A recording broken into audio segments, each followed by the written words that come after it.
Comme j'ai un énorme talent, tout ça, ça a marché. Comme tout le monde faisait tout en même temps, je me suis retrouvé à participer aux séances d'écriture. Ils m'ont dit, mais tu veux pas essayer de jouer? C'était évident, quoi, voilà. Eux, ils avaient tous pris des cours de théâtre. Moi, j'ai appris sur le tas. S'il y en avait un de la troupe qui voulait pas qu'on le fasse, on le faisait pas. Je pense que la bonne démarche, c'est de faire des choses qui...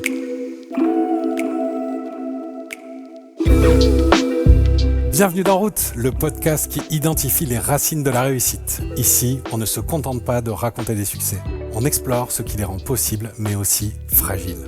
Les victoires qui rendent fiers, mais aussi le flou, les doutes qui t'accompagnent, même quand tu performes. Parce que le business, c'est des hauts et beaucoup de creux entre les pics. Chaque semaine, une voix forte, un entrepreneur, un auteur, un dirigeant vient avec un vrai sujet. Et ensemble, on creuse. On reformule, on déverrouille, on tire le fil et parfois on touche quelque chose d'universel. Je suis Nicolas Lévy. Et moi, Pedro Canali. Bienvenue dans Route, le podcast qui démystifie le succès.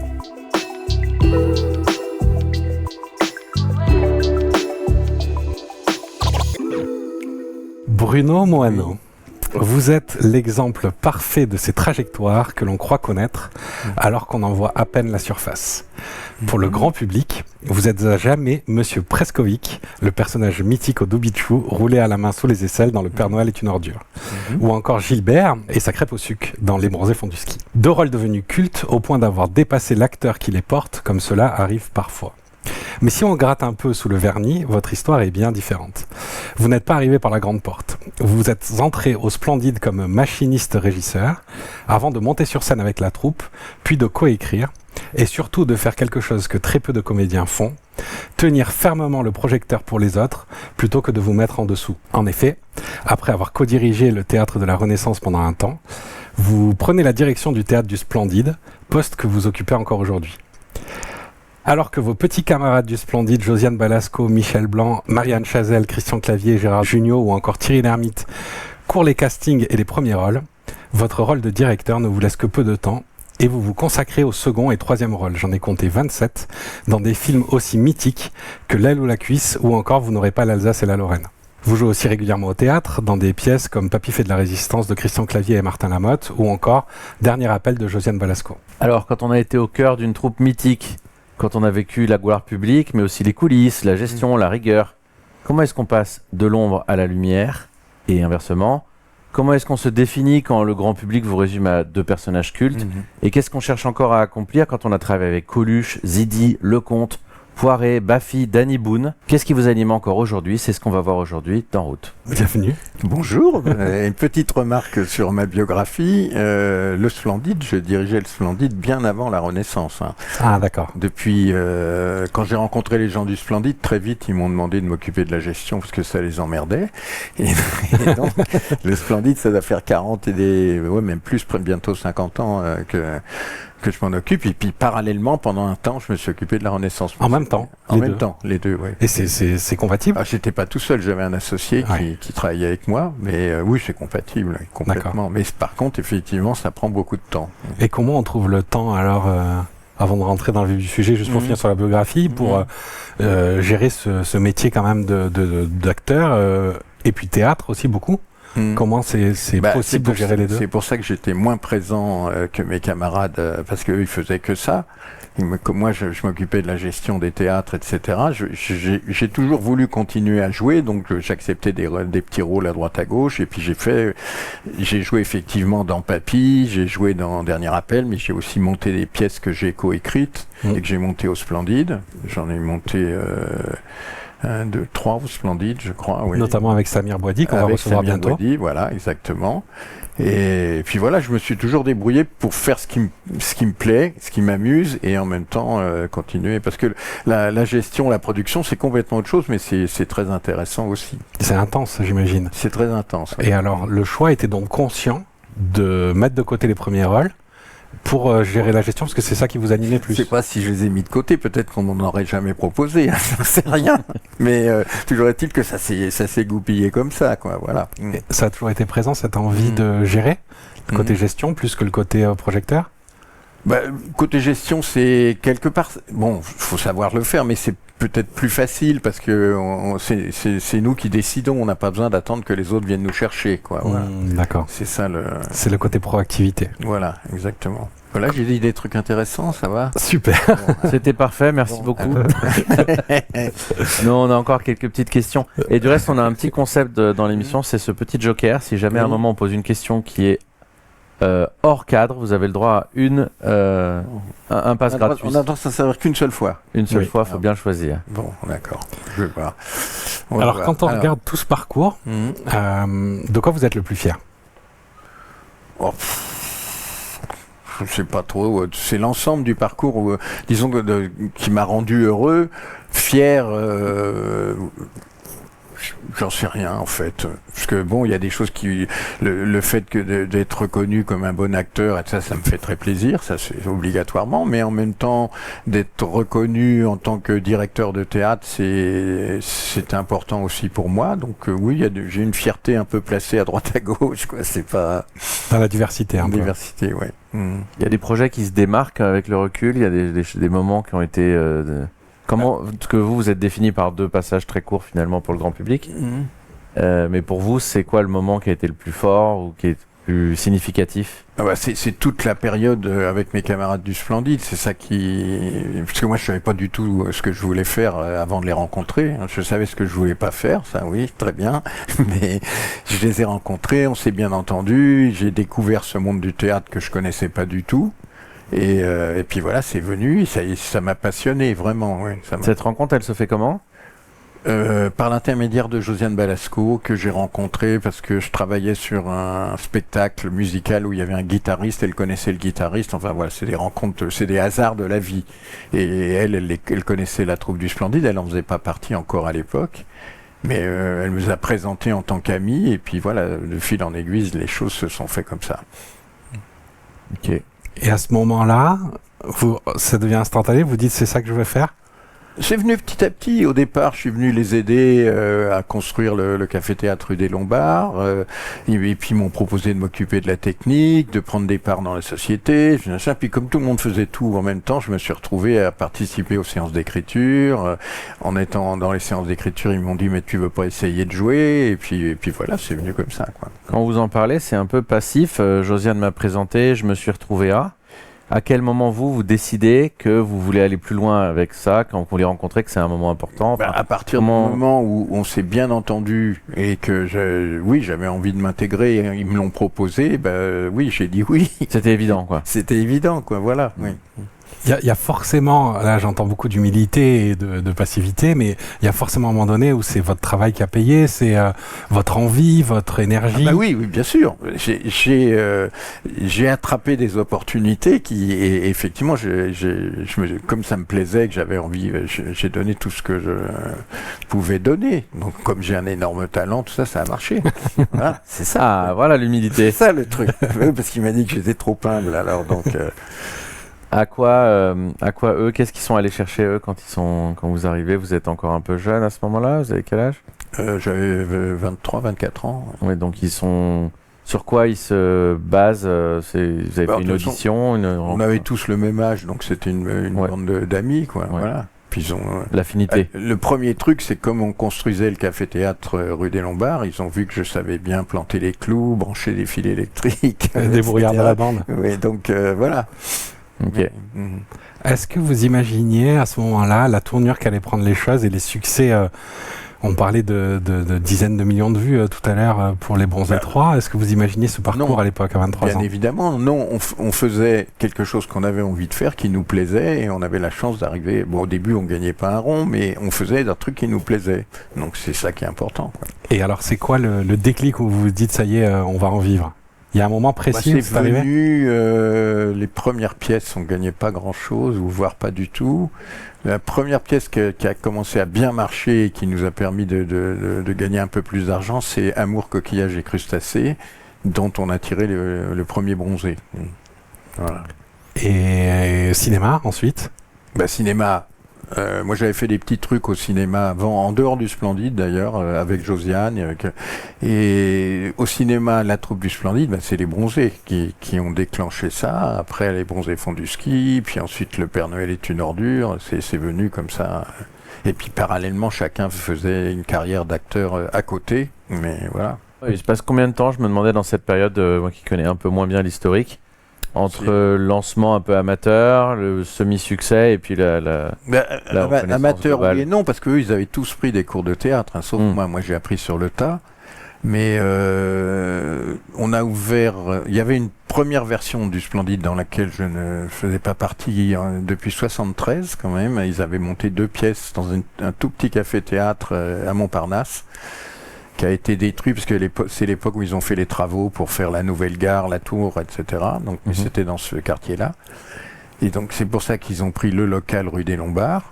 Et moi, je les ai rencontrés à ce moment-là. Donc, on a construit le théâtre ensemble. On a monté les pièces. C'était quoi la question déjà? Ça a mis longtemps avant de prendre la mayonnaise. Oui, ça a mis un certain temps. Mais voilà, on faisait ce qu'on avait envie de faire. On savait que... Il n'y avait pas de doute, quoi. Il n'y avait pas de doute. Et puis, on était totalement tous très peu connus ou pas connus du tout. Donc, si on s'était assis à côté de notre téléphone, on n'aurait pas eu beaucoup d'appels. Voilà. Et le moteur qui est donc la passion, l'envie de travailler avec des amis, c'est toujours très marqué comédie, surtout votre parcours. Oui. C'est ce qu'on avait en commun tous. Voilà. Et ça vous est resté dans votre rôle de directeur au Splendide, garder cette marque de fabrique? Oui, on a voulu avoir une programmation qui corresponde un petit peu à ce que nous on avait fait et ce qui nous plaisait, quoi. Et le côté obscur de la force vous a jamais attiré, le drame et tout ce qui pourrait être dans un autre registre? Parce que oui, c'était pas mon univers, quoi. Donc voilà. Aujourd'hui, parce que je travaille aujourd'hui avec Arthur Jugnot, le fils de Gérard, et Morgan Spielmacher, qui est le fils de mon ancien associé, eux, ils m'amènent des choses qui sont un peu différentes. C'est toujours de la comédie, mais c'est un peu différent de ce qu'on faisait nous, et c'est plus dans l'air du temps d'ailleurs, et ça fonctionne, et voilà. Ça, c'est un moteur, se renouveler, essayer de... Ah bah oui, c'est important de rester dans le... Il n'y a pas cette nostalgie de la grande époque? Non, c'était bien, on rigolait bien, voilà, on faisait des choses. D'ailleurs, on a fait un bouquin où on parle de ça. Oui, il me semble que d'ailleurs c'était caritatif ce livre. Oui, on a donné tous les droits à la Fondation pour la recherche médicale. Ouais. Voilà. Super initiative. C'est Josiane qui avait trouvé cette formule. On va quand même pas gagner du pognon en racontant nos souvenirs. Mais voilà, elle avait raison, quoi. Et donc ce livre, il est sorti il y a 1 an ou 2, non? Il est sorti il y a 1 an. Et là, cette année, il y a une nouvelle... comme l'éditeur, c'est un gros succès, on en a vendu 100 000 et quelques. L'éditeur voulait faire une nouvelle... Alors, on a fait une version qu'il appelle version augmentée, où il y a quelques pages en plus, dans laquelle on parle un peu plus de Michel, parce qu'il est mort pile poil au moment où le livre sortait. Et puis voilà, on a modifié 2-3 trucs, mais c'est en gros le même que la version d'origine, avec un petit supplément. Donc, c'est 30 ans de souvenirs dans un livre? Oui, 30 ans, voire plus. Mais un peu plus. Quand le succès arrive, les choses changent de dimension. On passe au cinéma, on passe... Oui et non, parce que comment on le vit ça de l'intérieur? Entre nous, on a toujours eu les mêmes rapports, et même aujourd'hui, quand on se retrouve ensemble, on rigole, on dit les mêmes conneries, et voilà, ça n'a jamais changé.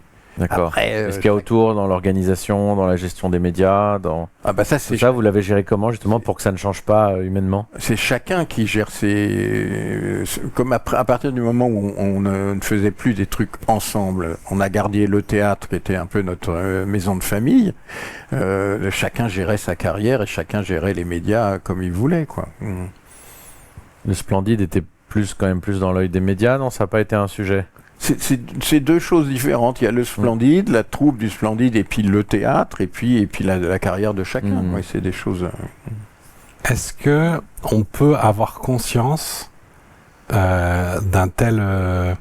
d'être devenu un personnage aussi mythique et d'avoir marqué l'histoire? Est-ce que ça vous paraît pas, quand je vous écoute, j'ai l'impression que c'est très banal et qu'il n'y a pas grand-chose à raconter en réalité, alors que d'un point de vue extérieur, on est en train de parler d'un moment d'histoire avec un orage.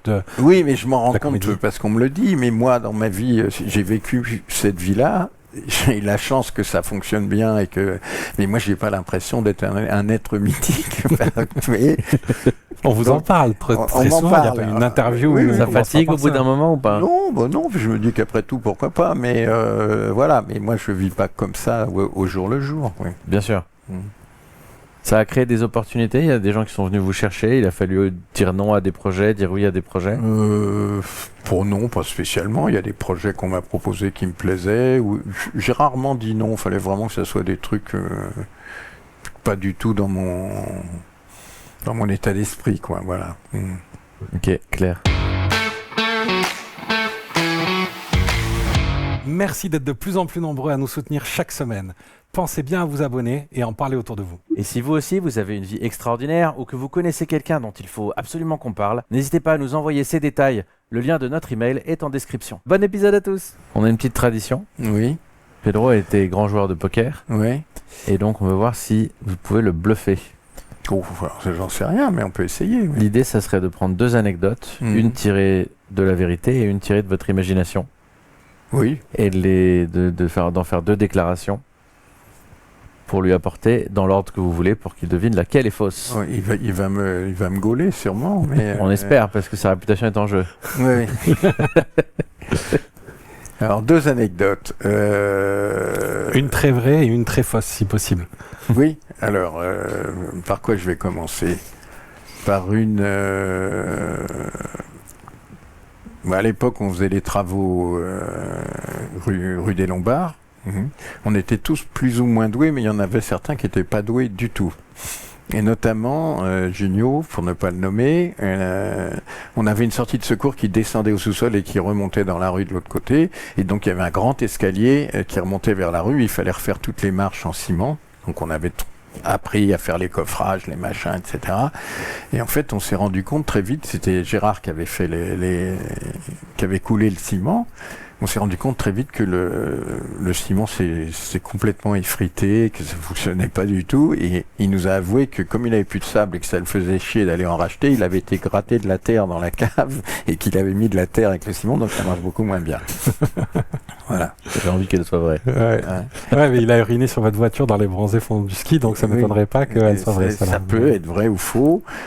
Sinon, qu'est-ce que je pourrais vous raconter comme autre anecdote une anecdote auquel les gens ne croient pas trop, mais à une époque, je voulais me lancer dans la musique. Et j'avais appris la guitare basse. Et je m'avais même passé une audition pour remplacer un musicien d'Eddie Mitchell, mais j'ai pas été pris.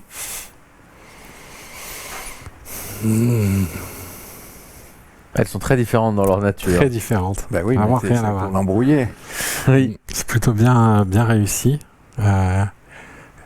Il y a eu un peu plus d'hésitation sur la première, mais là je doute, c'est très dur. Je dirais que la deuxième est fausse, Eddie Mitchell. Oui, c'est faux. C'est un extrait d'un personnage que je jouais dans un spectacle. D'accord. Voilà. Eh bien, assez impressionnant cette histoire de travaux. Assez étonnant. Les travaux, il y en a plein d'autres comme ça, parce que on a fait ça avec l'enthousiasme, mais il y avait des choses où on y allait un peu au hasard, quoi. La fougue de la jeunesse. Ça a généré des problèmes, ça tient. On a eu l'accord de la commission de sécurité et tout ça, non, ça a fonctionné. C'est bien joué. Là, on a beaucoup parlé des moments de joie et de réussite. Et j'imagine qu'en fait, l'histoire n'a pas toujours retenu les moments de doute et les difficultés que vous avez dû traverser. Oui, il y a eu des moments, effectivement, quand on était endetté jusqu'au cou, parce qu'on a emprunté de l'argent à tout le monde pour faire le truc de la rue des Lombards. Et la première pièce marchait pas très bien, donc quand on avait 5 personnes dans la salle et qu'on savait qu'on avait des dettes à rembourser, il y a eu des moments de tension, mais on a réussi à passer par-dessus ça, à faire ce qu'il fallait pour continuer, et donc après, voilà. Ce qu'il fallait faire pour continuer? Notamment la première pièce, on l'a complètement retravaillée, réécrite, machin, et la deuxième version, ça marchait mieux. Et puis après, on a écrit Amour, coquillage et crustacés qui là a marché beaucoup, beaucoup mieux. Et voilà. Est-ce que c'est les échecs qui ont été source d'apprentissage pour finalement réussir? Bon, je crois que c'est comme ça pour tout le monde. Quand on se plante, on apprend des trucs. Et on progresse. Ça, il n'y a pas que dans le théâtre. C'est dans la plupart des métiers, quoi. Qu'est-ce qu'il a fallu changer du coup, vous savez dire qu'est-ce qui a été qui marchait pas dans la pièce dans la première version? C'était beaucoup trop longue. Et puis, on l'avait écrit en faisant du ciment et du plâtre. Donc, il aurait fallu qu'on prenne le temps de vraiment se poser. Et oui, Et un peu de terre de chez Junio. Sa principal défaut, c'est que c'était beaucoup trop long. Ok, et là, les gens le disaient, vous l'aviez... Mais oui, on s'en est bien rendu compte. On s'en est rendu compte. Et donc, on a retapé dans l'histoire. La base de l'histoire, elle tenait la route, elle était plutôt drôle. Et on a été beaucoup plus efficace et beaucoup plus cinglant parce qu'on a pris les choses plus resserrées, quoi. Et là, la prise de décision, elle est collective. Comment on se met d'accord? Oui, on en parle. On est codépendants. De toute façon, on avait un système de fonctionnement. S'il y en avait un de la troupe qui voulait pas qu'on le fasse, on le faisait pas. Voilà, c'était l'unanimité. Tout le monde avait un droit de veto. Et c'est pour ça qu'on a fait que des choses qui plaisaient à tout le monde et qui étaient notre lien commun, quoi. Ça arrivait souvent que les gens utilisent leur droit de veto? Il y a eu des projets abandonnés? Déjà dans les écritures, chacun amenait des idées, puis on disait non, ça c'est pas bien, ça c'est bien, machin, etc. Oui. Et c'était pas long des fois de trouver l'unanimité à chaque fois? Les séances d'écriture, il y avait 1h30 de n'importe quoi, puis après ça devenait efficace ensuite. Voilà. Dans toutes les familles, c'était une grande famille, j'ai cru comprendre, il y a des amours et des dissensions et des déchirements. On voit dans beaucoup de troupes qui tiennent pas la longueur. Qu'est-ce qui a fait votre... Bon, j'imagine que c'était pas rose tous les jours, il y a dû y avoir des déchirements. Qu'est-ce qui a fait que ça a duré aussi longtemps? Jamais eu de truc grave, en fait. Jamais eu de truc grave. Et je crois que c'était effectivement une association d'individualistes, un peu. Chacun avait sa vision des choses, mais on avait ce truc en commun de la comédie, de l'humour, etc. Et on a su qu'on gardait ça, et avec notre système de dire on fait pas si ça plaît pas, en fait, on n'a jamais eu d'engueulade vraie. Après, aujourd'hui, chacun, on n'a pas tous les mêmes opinions politiques, mais on a toujours ce truc en commun de cette envie de rigoler et de s'amuser entre nous, quoi. Donc c'est la rigolade, le ciment qui a fait tenir tout ça? Oui, entre autres, oui, je pense. Oui. Entre autres, quoi d'autre? Parce qu'on a toujours respecté l'indépendance de chacun. Dès qu'il y avait un qui voulait partir faire autre chose et revenir, on n'a jamais eu de problème pour ça, quoi. Voilà. De la liberté, donc. Liberté, oui. Ouais. La liberté, elle est parfois mise en concurrence avec d'autres besoins à court terme. Est-ce qu'il y a eu du coup des arbitrages clairs sur la liberté qui ont été... Bon, c'était au début où on gagnait pas un rond. S'il y en avait un qui trouvait un rôle où il était bien payé, il devait reverser un peu. C'était un côté un peu communiste, un peu. Oui, d'accord. Mais c'était pour faire tourner le truc. Vous aviez des actions de chacun.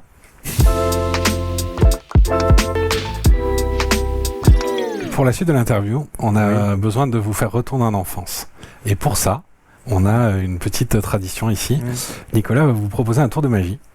Bon, vous aimez bien. Après, il y a... Avec Arthur Junio, vous avez dû voir des choses déjà. Oui, puis je connais des magiciens qui sont plutôt très forts. Et Nicolas, pas de pression du tout.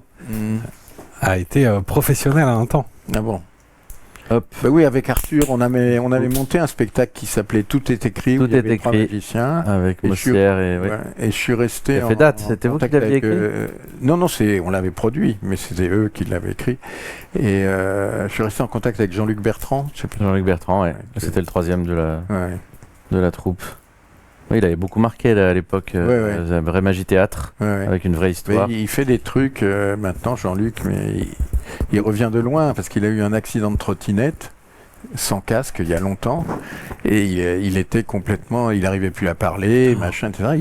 Il a tout retrouvé. Je savais pas du tout. Il a un gros traumatisme crânien. Mettez des casques. Ouais. Et là, maintenant, il refait ses spectacles, ça fonctionne. Et puis lui, il est énervant, parce qu'il est très, très, très fort. Ouais, il y a à chaque fois, il me fait des trucs. Il dit, mais comment tu fais, quoi? Voilà. Donc vous êtes amateur de magie? Oui, moi j'aime bien, oui. Connaisseur? Non. De comment ça fonctionne? Non, si, quand on avait Tout est écrit, j'ai fini par piger un certain nombre de trucs parce qu'il jouait tous les soirs et puis je pouvais passer derrière le décor. Bon. Donc voilà. Pas de pression alors pour moi. Bah, on va voir. Je passe après des maîtres. Alors, on va essayer de faire quelque chose, vu qu'on est ici dans un podcast et que je suis en empathie en train d'essayer de vous comprendre, Ouais. et que vous êtes en train d'essayer de comprendre le sens de nos questions. On a potentiellement une connexion qui se crée. Ouais. On va voir si elle fonctionne. Ici, on a 2 paquets de cartes. Ouais. Toutes les cartes sont différentes. Ouais. D'accord. Ok. Celui-là, il vient d'être ouvert, donc il est à peu près pas mélangé. On va peut-être le mélanger un peu. Je vais vous demander de choisir un paquet, celui que vous voulez pour vous, et moi, je vais prendre l'autre. Ça m'était un peu égal. Allez, je vais prendre celui-là. Voilà. Je vous le laisse. Vous pouvez le mélanger un petit peu. Oui. Et vous croyez plutôt dans le hasard ou le destin, alors? J'ai bien compris. Oh, un peu les deux. Un peu les deux. Il Alors, faut vous êtes- savoir, en fonction du hasard, voilà, modifier des fois son destin. Mais bon. Alors, vous pouvez mélanger et mettre un peu de hasard et de destin dans votre jeu. Moi, je vais mettre aussi un peu de hasard et de destin dans le mien. Ouais. Voilà. D'accord. Mhm. Très bien. Et on va essayer de se mettre un peu en miroir. On va tout faire en même temps. Mhm. Là, je vais vous passer le jeu que j'ai mélangé, dans lequel j'ai mis du hasard et du destin. Et vous allez me passer le mien de l'autre côté, comme ça. Ouais. Voilà. Voilà. Très bien. Et ensuite, vous allez couper où vous voulez. On va se mettre, voilà, comme dans un miroir, comme ça. Mhm. Hop. Hop. Voilà. Ouais. Et je vous laisse regarder votre carte de couple, la montrer à la caméra, mais pas à moi. Moi, je vais regarder la mienne. Et la caméra, elle est où là? Comme La ça, caméra, elle est voit. juste là. Voilà, je tourne la tête pour pas voir. C'est bon? Oui, elle doit voir. Oui, voilà, c'est bon. Un peu voilà, plus oui. encore. Alors, ah, pardon. Voilà. Voilà. C'est Ça. Ok. Parfait, c'est bon pour vous. On va se remettre en miroir, comme ça. Ouais. Voilà, et on va la reposer Et je la mets là. doucement, en même temps, exactement en même temps. Voilà. Ok. Voilà. Et on referme pour être sûr qu'elle ne soit pas du tout visible. Ok. Ok. Hop. Voilà. Je vous laisse même recouper encore une fois pour être sûr que je puisse pas voir à peu près où elle est. C'est bon? Ah. Voilà. Oh, le miroir. Voilà. Ah, je fais pareil. Bon. Très bien. Ouais. Et maintenant, on va rééchanger les jeux. Et Ouais. je vais sortir ma carte dans votre jeu et vous allez prendre votre carte dans mon jeu Oui, bien sûr. en même temps. Genre de truc énervant. Oui. Voilà. Voilà. Voilà, je vous laisse regarder et la poser sur la table sans qu'on la voie Mhm. dès que vous l'avez trouvée. Alors.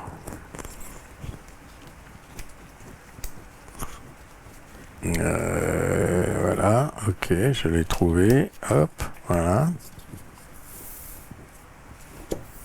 Voilà. Et maintenant, on va voir si la connexion du podcast Mhm. a créé un moment merveilleux. Je vous laisse, on va les retourner en même temps. Vous êtes prêts? Oui. 1, 2, 2, 3. Ah d'accord, oui. C'est très, Ah ouais. c'est très fort. Ah ouais. Ouais. Ah quand même. Bon, alors Bravo. après, je peux dire qu'il a vu la caméra, mais je ne sais pas. Ah, j'ai bien vérifié, il a pas vu. Eh bien, si nous sommes en connexion et si vous êtes un petit peu retourné en enfance, on Oui. a des questions sur le petit Bruno. Bon. Quand il était enfant et qu'il imaginait rêver, est-ce que c'est toujours ce que vous aviez voulu faire? Est-ce que vous seriez aujourd'hui content? C'était votre destin ou c'est Non, complètement quand autre j'étais chose? tout petit, je voulais être pâtissier parce que j'aimais bien les gâteaux. Mais voilà. Puis après, en grandissant, j'ai suivi des études. J'ai passé un bac C. J'ai fait maths sup, maths spé. J'ai commencé des études d'ingénieur. Puis c'est là que je me suis rendu compte que en fait, ça m'emmerdait. D'accord. Donc j'ai tout arrêté et je savais pas trop ce que je voulais faire. Et puis c'est le hasard des rencontres qui a fait que quand j'ai rencontré les gens du Splendide, là j'ai su ce que je voulais faire et je m'y suis lancé à fond. Voilà. D'accord. C'est Et- quand même un sacré grand écart, maths sup, maths spé, comédien sans argent. Ça Bah fait un sacré mais, grand écart. ouais, mais voilà, c'est le hasard qui a fait que peut-être que si j'avais rencontré des boulangers, pâtissiers et que ça m'avait passionné, j'aurais fini par faire ce que je voulais faire quand j'étais petit. Mais voilà, je crois beaucoup au hasard. Et puis après, quand on sent que c'est ça, ben, on y va, on fonce. Voilà. Donc avant de les rencontrer, c'est le noir total. Vous abandonnez maths sup, maths spé déjà, Oui, et vous avez aucune idée de ce que vous voulez faire. j'ai fait 1 an à l'école polytechnique de Lausanne, quand même, c'est fait sérieux, et j'arrête tout. Et mon père était un peu effondré, mais j'imagine. bon, voilà. À l'époque. Et non, je savais très bien tout ce que je voulais pas faire. C'est un bon point Voilà. de départ, mais Ouais, pas bien. forcément très Puis à actionnable. l'époque, c'était quand même relativement facile de faire des petits boulots à droite à gauche. J'ai été pompiste, chauffeur-livreur, machin. Puis je me disais, je vais trouver. J'adorais la mécanique aussi. J'étais très branché sur les voitures. Et j'aurais pu faire ça. J'aurais pu être garagiste. Ingénieur, garagiste. J'ai l'impression qu'il y a un côté manuel et un côté rêveur du coup qui se retrouvait déjà Voilà, dans ouais. j'ai pas envie de faire une carrière qui me plaît pas. En attendant, je vais faire avec mes mains parce que ça me va. Oui, parce que vais comme j'avais toujours aimé bien la mécanique, j'ai eu une mobilette, après une moto, après machin, donc voilà. On va vers machiniste. Je savais faire ça, et donc voilà, je pense que j'ai gagné un peu ma vie en réparant des bagnoles à une époque. Ok. Qu'est-ce qui reste de cet ado-là aujourd'hui encore dans votre métier la bidouille, quand on dirige un théâtre, c'est oui, c'est j'ai un important. côté MacGyver, oui, beaucoup, oui. Parce que c'est vrai qu'au début, comme on n'avait pas beaucoup d'argent, il fallait toujours trouver des combines pour les constructions de décors, pour les réparations, pour les trucs. Il fallait trouver des solutions qui fonctionnent et qui ne nous coûtent pas une fortune. On parle beaucoup de la magie du cinéma, mais le théâtre, c'est beaucoup le ça. théâtre aussi, oui. Ouais. Vous avez des exemples? Moi, je me souviendrai justement un autre magicien, David Stone, qui racontait qu'une fois, il avait oublié ses chaussettes en gala. Et donc, il a le peur quand il s'assoit sur scène que le pantalon remonte et qu'on voit qu'il n'a pas de chaussettes. Du coup, il a pris du gros scotch noir autour des chevilles. Ah oui, ça marchait très et ça marchait très bien. Oui, mais voilà, mais ça, c'est des choses comme ça. Non, mais c'est des vrai exemples un peu comme ça? Des exemples de bidouillage de décors à la dernière seconde, voilà, oui, des choses comme ça, mais on s'est toujours débrouillé. Mais même quand on a revendu la rue des Lombards et qu'on a pris l'actuel Splendide, et il était c'était un ancien music hall transformé en cinéma, c'était très défraîchi, on a fait plein de travaux où effectivement, parce qu'on n'avait pas les moyens de payer des entreprises, on a fait des trucs un peu aléatoires, quoi. Parce que par exemple le plafond, les trucs qui sont très très hauts, on avait loué une tour mais qui était trop courte, donc on avait fixé un escabeau en haut de la tour et on se mettait debout en haut de l'escabeau sans harnais de sécurité, sans rien, etc. Mais ça fonctionnait. Je le ferai plus aujourd'hui, hein. Mais Ouais, à combien de mètres de haut à peu près là? la scène du Splendide. Je sais pas, il doit y avoir 9 mètres entre le bas du... La scène elle-même, il y a 4,50 m au-dessus de la scène, mais comme la scène est très haute et que le plafond après... Oui, avec que des farceurs en dessous, ça 8-9 mètres, à l'aise. Oui. J'étais étonné d'ailleurs quand j'ai eu la chance que vous me fassiez visiter il y a quelques semaines. Elle est très très haute cette scène. Oui, parce que, alors, comme ça a été transformé en cinéma dans les années 50, et donc, il y avait un grand écran, il n'y avait pas les gens, et il fallait que l'écran soit visible aussi du balcon, etc. Donc c'était relativement haut. Et nous, quand on est arrivé, on s'est dit, on pourrait baisser la scène, mais on s'est rendu compte que si on baissait la scène, le balcon, on voyait plus rien. Et refaire la pente du balcon, ça c'était beaucoup trop cher, donc on s'est dit, on laisse. Et le premier rang est pas un peu le premier rang est un peu comme ça, mais par contre, c'est un gros avantage, c'est que même tout au fond de la salle, on n'est pas gêné par les gens devant. Donc c'est une histoire de compromis. Voilà. Dans les acteurs ou les gens qui ont un succès, même la moitié de celui du Splendide, on rencontre beaucoup de gens qui ont la grosse tête, et j'ai l'impression que vous avez tous plus ou moins été un peu immunisés. Je pense notamment à vous, à Thierry Lhermitte, qui sont des gens qui sont restés d'une humilité et très abordables. Comment on se protège de devenir un peu stupide quand on a de la réussite, j'ai l'impression? Je ne sais pas, parce que je suis quelqu'un de très brillant et j'ai réussi à me protéger. Non, mais j'en sais rien, c'est comme ça, c'est pas dans ma nature, quoi. Voilà. C'est une question de nature, il n'y a pas de... Oui, je crois, et Thierry pareil, lui, il n'a pas... C'est pas dans son ADN d'avoir la grosse tête, quoi. Il n'y a pas un secret, un rituel, quelque chose où ça s'entraîne pas? Non. Moi, c'est venu. Ça génère quelle émotion de voir que le public aime ce qu'on fait et le met en estime? Ça fait plaisir, et puis après, ça fait plaisir sur le moment, mais après, moi, je passe pas mon temps à me remémorer ça. Je vis ma vie. Quand vous créez, quand vous réalisez, quand vous produisez, c'est plutôt une démarche du coup personnelle de vouloir exprimer quelque chose? C'est plutôt une envie de partager? Comment ça se présente? C'est l'envie de faire quelque chose. On fait, par exemple, quand on écrit quelque chose qui nous plaît, avec l'idée que on voudrait bien que ça plaise aux autres. Mais voilà, ça va. C'est pas. L'important, c'est de faire des choses qui nous font plaisir. Et on cherche pas à écrire pour plaire. On fait des choses pour se faire plaisir, on joue la comédie, on fait ça, et puis si ça plaît, tant mieux. Mais je pense que la bonne démarche, c'est de faire des choses qu'on a au fond de nous et qui nous font plaisir. Voilà. Il n'y a pas ce côté quand même plaisir et ego de se mettre en avant qu'on retrouve chez les acteurs? Forcément un peu, parce qu'on a envie qu'on nous aime, c'est normal. Et après, c'est plus ou moins important selon le caractère de chacun. Autre question du coup, puisque j'ai l'impression...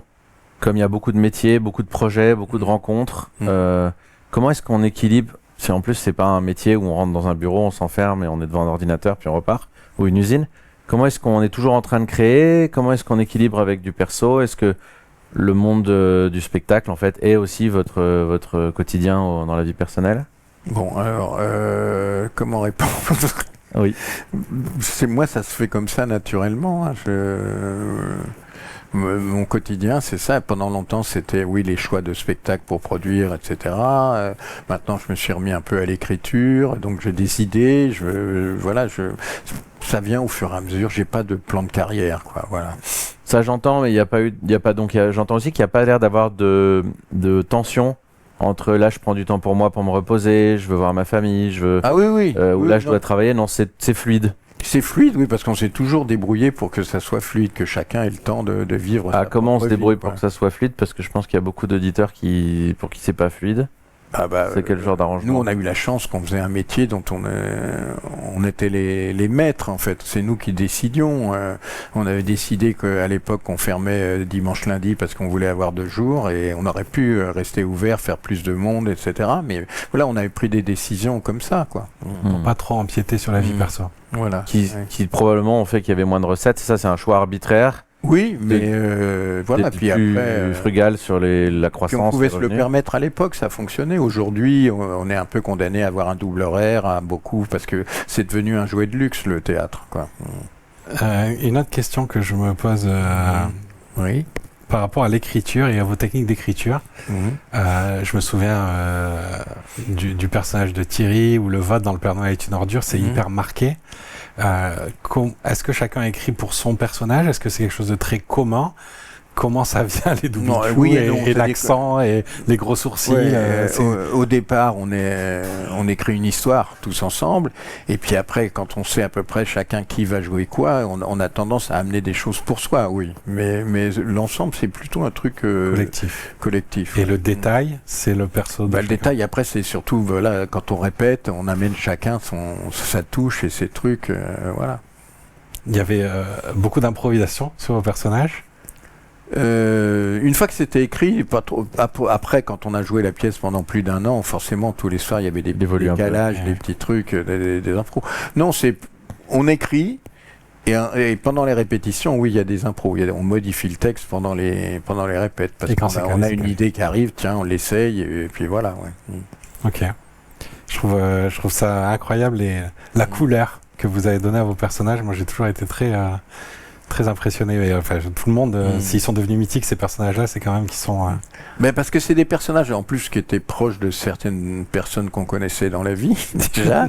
Et puis, on a toujours voulu, même si on faisait des caricatures de personnages, qu'ils soient attachants. Voilà.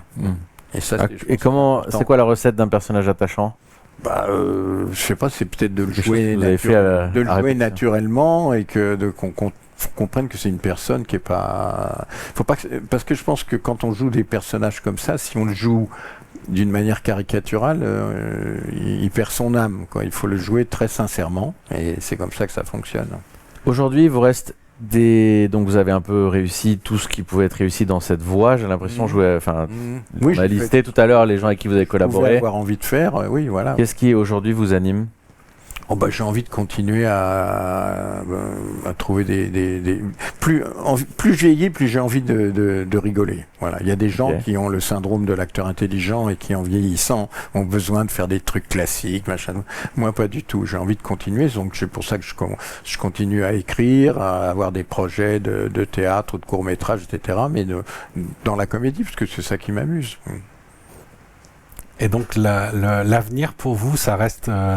la programmation, la direction et petit à petit, je m'occupe plus de moi maintenant que le théâtre, je suis toujours là, mais je travaille beaucoup avec des jeunes qui m'amènent beaucoup de choses, donc ça me permet d'avoir beaucoup de temps pour m'occuper de moi. Ça veut dire quoi, s'occuper de soi?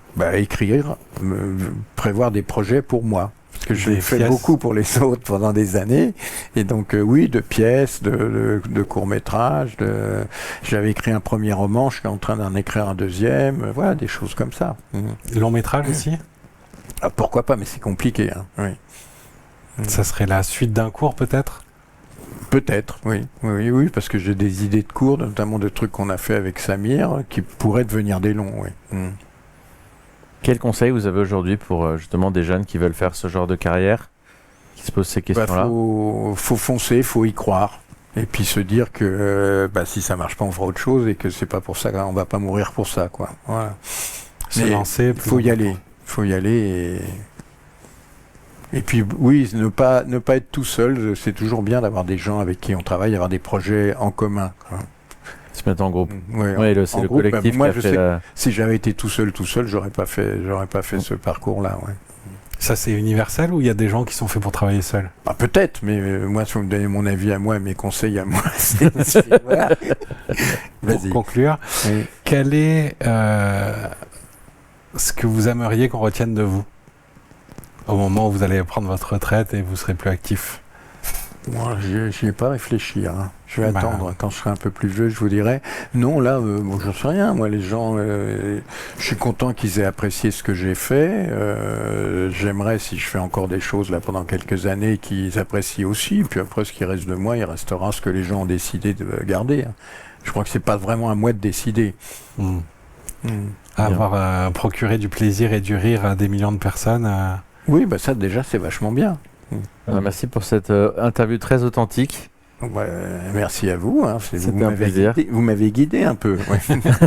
On n'a pas mis des mots dans votre bouche. Non. Sinon, j'aurais sorti le Joker. Le Joker. Voilà. Merci beaucoup. Merci beaucoup. Voilà.